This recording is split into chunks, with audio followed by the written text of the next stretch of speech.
नमस्कार मंडळी, आनंदी या मालिकेच्या आजच्या पुढील भागात आपल्याला असं पाहायला मिळालं. आता इकडे समीराताईची वर्षश्राद्ध चालू असतात आणि मालक साहेब विधी करतच असतात.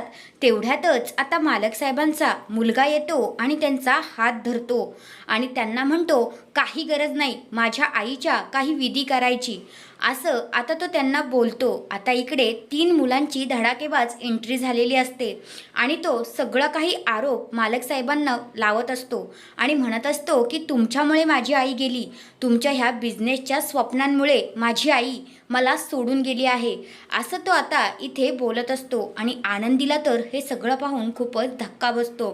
ती विचार करते, मालक साहेबांना मुलं पण आहेत.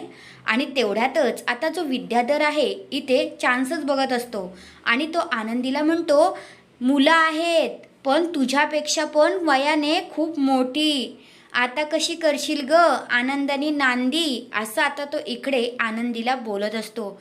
आता आनंदी मात्र मोठ्या धर्मसंकटात अडकलेली आहे. तुम्हाला कसा वाटला आजचा पुढील भाग ते कमेंट करून नक्कीच सांगा. धन्यवाद.